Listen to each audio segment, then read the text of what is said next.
Hello friends, আজকের আমি তোমাদেরকে কড়াইশুঁটির কচুরি বানিয়ে দেখাবো। আর তাছাড়াও কড়াইশুঁটির পুর দিয়ে কিভাবে রুটি বানানো যায় সেটাও দেখিয়ে দেবো। তো চলো দেখে নিই কীভাবে আমি বানিয়েছি। তো প্রথমে আমি এখানে কিছু ফ্রোজেন মটরশুঁটি নিয়েছি। একটু গরম জলে এটাকে ফুটিয়ে এর জলটা স্ট্রেন করে নিয়ে এটাকে আমি একটা স্মুথ পেস্ট বানিয়ে নেব। আর এর মধ্যে আমি দুটো কাঁচা লঙ্কাও দিয়ে দিয়েছি, তোমরা চাইলে বেশি বা কম করতে পারো। আর এবারে আমি এটার মধ্যে দেওয়ার জন্য একটা পেস্ট বানিয়ে নিচ্ছি। সেটা হলো আমি একটু আদা নিয়েছি এক টুকরো, এটাকে একটু গ্রেট করে নেব। গ্রেট করে এটার মধ্যে আমি একটু জিরে গুঁড়ো আর হলুদ গুঁড়ো দিয়ে খুব ভালোভাবে মিশিয়ে নেব। দেখতেই পাচ্ছ অল্প একটু জিরে গুঁড়ো আর হলুদ গুঁড়ো দিলাম, দিয়ে মিশিয়ে নিয়ে এবার আমি একটা প্যান নেব। প্যানের মধ্যে আমি একটু সাদা তেল দেব, তার মধ্যে একটু কালো জিরে দেব, দিয়ে একটু হিংও দেব এর মধ্যে। এটাতে খুব সুন্দর একটা গন্ধ আসবে, দেখতে বুঝতেই পারবে তোমরা বানানোর সময়। তো হিং থেকে একটা খুব ভালো গন্ধ বেরিয়ে এলে এবারে ওই পেস্টটাকে, কড়াইশুঁটির পেস্টটাকে আমি ওর মধ্যে দিয়ে দেবো। আর ওই মশলাটাকেও দিয়ে দেবো, যেটা আমি আদা বাটার দিয়ে বানিয়েছিলাম। ওই মশলাটা দেওয়ার পরে খুব ভালোভাবে এটাকে কষাতে হবে, অনেকক্ষণ ধরে সময় নিয়ে এটাকে কষাতে হবে। এর মধ্যে আমি একটু নুন আর চিনিও অ্যাড করেছি, দেখতেই পাচ্ছ। যতক্ষণ না এটা এরকম একটা পুরের কনসিস্টেন্সি আসবে, এটাকে ভালোভাবে কষিয়ে যেতে হবে। এবারে আমি এখানে 2 কাপ আটা নিয়েছি, তোমরা চাইলে এখানে ময়দাও নিতে পারো। আমি এটাকে হেলদি রাখার জন্য আটা ইউজ করেছি।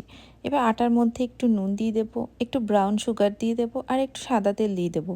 দিয়ে খুব ভালোভাবে হালকা গরম জল দিয়ে মেখে এটাকে কিছুক্ষণ ভালো করে একটা ডো বানিয়ে রেস্টিং পিরিয়ডে রাখবো, 20 মিনিট আধ ঘন্টার মতন। আমার হাতে সময় ছিল না বেশি, তাই আমি 20 মিনিট রেখেছি। চলো তাহলে প্রথমে আমি তোমাদেরকে দেখাই কড়াইশুঁটির পুরটা দিয়ে কীভাবে আমি রুটি বানাচ্ছি। তো প্রথমে আমি ছোট ছোট করে গোল গোল করে কেটে নিয়েছি আটাটাকে, দেখতেই পাচ্ছ। এবার এটা একটু অল্প বেলে এটার মধ্যে একটু আটা ছড়িয়ে আমি পুরটাকে খুব ভালোভাবে দিয়ে দেব। আটাটা ছড়ালাম যাতে পুরটা ভালোভাবে ভেতরে থাকে, যাতে ফেটে বেরিয়ে না যায়। তো এর মধ্যে দেখতেই পাচ্ছ আমি পুরটাকে খুব ভালোভাবে দিয়ে গোল করে এটাকে সময় ধরে ধরে আস্তে আস্তে আটাটা দিয়ে একটু ভালোভাবে বেলে নেব। একদম সুন্দরভাবে এটা বেলা হয়ে যাবে, দেখতেই পাচ্ছ। আর আমাদের পুরটা একদমই ফেটে বাইরে বেরোয়নি, পুরো ভেতরে আছে, খুব সুন্দরভাবে এটা বেলাটা হয়ে গেছে।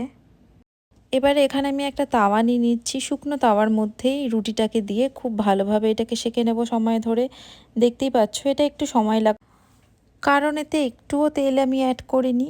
আর দেখতেই পাচ্ছ খুব সুন্দরভাবে সময় ধরে আস্তে আস্তে এটাকে আমি সেঁকে নিয়েছি।